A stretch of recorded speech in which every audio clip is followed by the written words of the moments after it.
ये हमले में 3 पाकिस्तानी आतंकवादी थे। हमले में 2 AK-47 और 1 M9 कार्बाइन का प्रयोग किया गया था और अब जो पकड़े गए हैं इसके सुलेमान के कारण एप्को का मामला भी आज रिजॉल्व हो रहा है और आतंकवादियों को पनाह देने वाले 2 स्थानीय लोगों को भी इस केस में पकड़ लिया गया है। अब मान्यवर कल पूछते थे कहां से आए, कहां गए, किसकी जिम्मेदारी है। भाई जिम्मेदारी हमारी ही है, हम सरकार में हैं, हमारी ही जिम्मेदारी। मगर मैं पूछता हूं जब आप सरकार में थे तब क्या क्या हुआ था, इसकी जिम्मेदारी किसकी थी और क्यों निर्वहन नहीं किया, वो भी बाद में पूछूंगा, जरा धीरज से सुनना। मगर मान्यवर मुझे एक बड़ा दुख हुआ। कल इस देश के पूर्व गृह मंत्री चिदंबरम जी ने सवाल उठाया कि क्या प्रूफ है कि ये आतंकवादी पाकिस्तान से आए, और मान्यवर कब उठाया, जब संसद में चर्चा होने वाली थी। क्या कहना चाहते हैं चिदंबरम साहब, किसको बचाना चाहते हैं, पाकिस्तान को बचाकर आपको क्या मिलेगा। वो ये कह रहे हैं कि और क्या है, मत जवाब दो,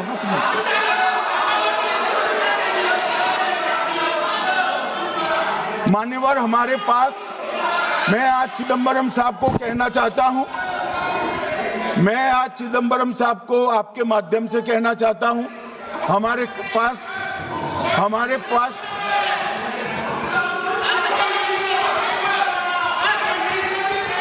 मान्यवर हमारे पास प्रूफ है, वो भी मैं सदन के सामने रखना चाहता हूं कि तीनों पाकिस्तानी थे। 3 में से 2 के पाकिस्तान के वोटर नंबर भी आज हमारे पास उपलब्ध है। मान्यवर ये राइफलें हैं, ये राइफलें भी हमारे पास उपलब्ध है। इनके पास से जो चॉकलेटें मिली हैं, वो चॉकलेटें ढोक में से मिली, वो भी पाकिस्तान की बनाई हुई चॉकलेट है। मान्यवर ये कहते हैं कि पाकिस्तानी नहीं थे, इसका मतलब पूरी दुनिया के सामने इस देश का एक पूर्व गृह मंत्री पाकिस्तान को क्लीन चिट दे रहा है।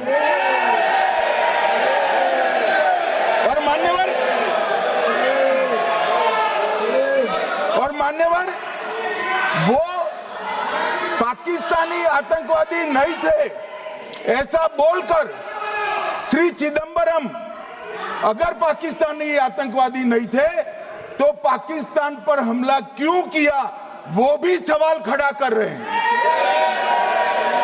मान्यवर आज पूरी दुनिया ने हमारे संसद सदस्य गए थे, स्वीकारा था कि हमला पाकिस्तान ने किया है, और इस देश का गृह मंत्री जो कांग्रेस पार्टी से आता है वो कहता है कि क्या सबूत है।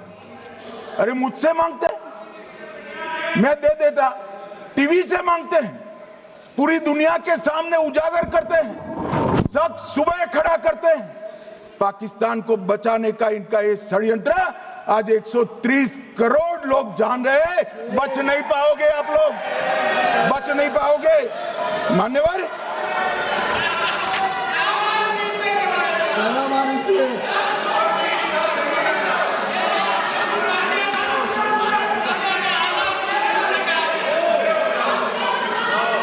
मान्यवर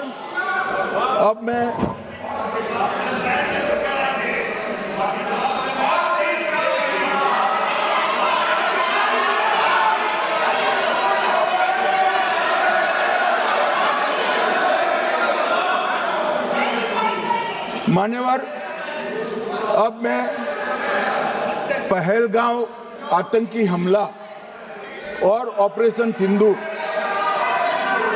ये दोनों घटनाक्रम के लिए मान्यवर ये अभी से थक जाते हैं।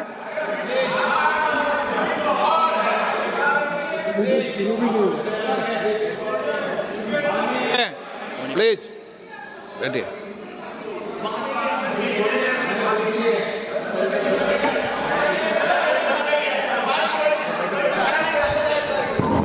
मान्यवर, मैं आपके माध्यम से कहना चाहता हूं, थोड़ा धैर्य रखे भैया, अभी तो शुरू हुआ है, अभी तो शुरू हुआ है। मान्यवर, मैं पहलगांव आतंकी हमला और ऑपरेशन सिंदूर के बारे में पूरा घटनाक्रम बताना चाहता हूं। कल ढेर सारे सवाल उठाए। वैसे तो मुझे लगता था कि कल रक्षा मंत्री जी के भाषण के बाद शायद कांग्रेस पार्टी सपोर्ट में भाषण देना शुरू करेगी और अगर थोड़ी बहुत जनता की इच्छा की परख होती तो वो ही करते, मगर नहीं करा, क्योंकि रक्षा मंत्री जी ने बहुत बारीकी से ऑपरेशन सिंदूर की सफलता, इसकी जरूरियात, इसकी प्रासंगिकता और इसके परिणाम, इसके बारे में बहुत अच्छे तरीके से सदन के माध्यम से पूरी देश की जनता के सामने रखा जाए। मगर फिर भी उन्होंने बहुत सारे सवाल किए। अब सवाल किए हैं तो मुझे जवाब देना भी पड़ेगा, उनको सुनना भी पड़ेगा। मान्यवर, मैं पूरा घटनाक्रम बताना चाहता हूं। मान्यवर, 22 अप्रैल को पहलगांव में आतंकवादी हमला हुआ। इसमें 26 लोग मारे गए, 25 भारतीय और 1 नेपाली नागरिक। हमने उसी वक्त मैं श्रीनगर जाने के लिए निकल गया। रात को ही सुरक्षा बलों की मीटिंग कर ये भाग न पाए इसकी व्यवस्था की। माननीय मोदी जी ने 23 और 30 अप्रैल को सीसीएस की मीटिंग चेयर की। ये कह रहे हैं, मैं आज बताना चाहता हूं कि सीसीएस की 23 अप्रैल की मीटिंग में क्या हुआ। सबसे पहला कांग्रेस पार्टी का ब्लंडर था सिंधु जल संधि, इसको स्थगित करने का काम नरेंद्र मोदी जी ने किया।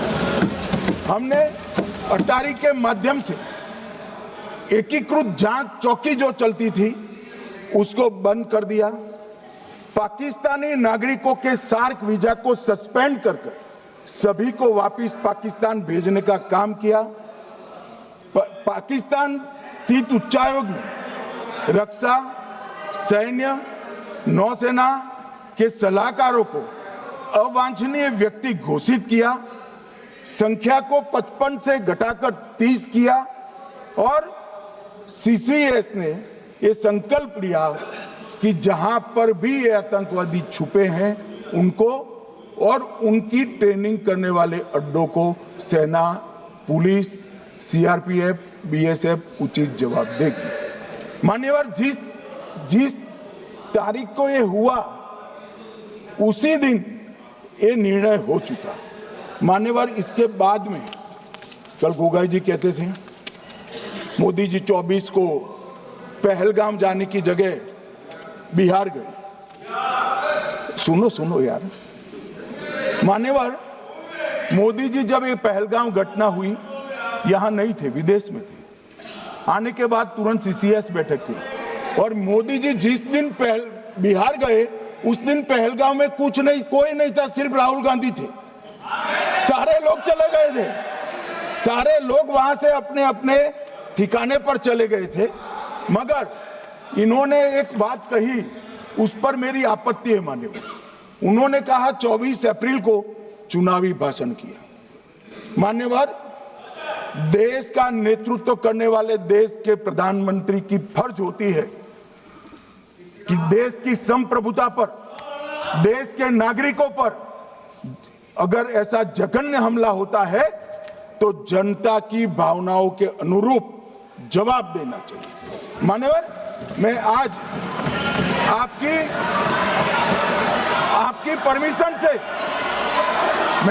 परमिशन से मोदी जी के बिहार भाषण के कुछ अंश पढ़ना चाहता हूं।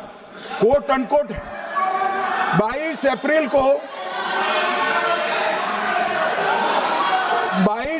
को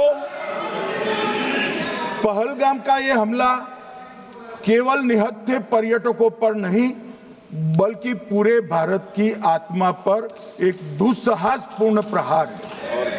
आतंकवाद के प्रति दृढ़ और कड़ा रुख, आतंकियों और इसके हमले की साजिश रखने वालों की कल्पना से भी बढ़कर उनको सजा दी जाए। मान्यवर, महत्वपूर्ण है आतंकियों और इसकी साजिश रचने वाले दोनों को, आतंकियों की बची खुची जमीन भी मिट्टी में मिलाने का समय आ गया है।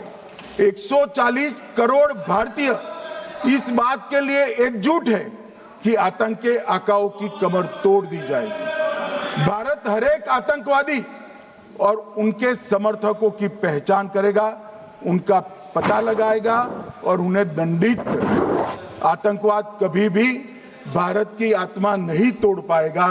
न्याय सुनिश्चित करने का मैं हर संभव प्रयास करूंगा। अनकोट। अब इसमें किसी को चुनावी भाषण दिखाई पड़ता है तो उसकी समझ शक्ति पर बहुत सारे सवालिया निशान लग जाते हैं। ये चुनावी भाषण नहीं है, आतंकवाद के खिलाफ लड़ने का 140 करोड़ भारतीयों का प्रतिघोष है जो मोदी जी ने वहां दिया। इनको चुनावी भाषण दिखाई पड़ता है। जैसे चश्मे होते हैं ऐसी ही दृष्टि होती है।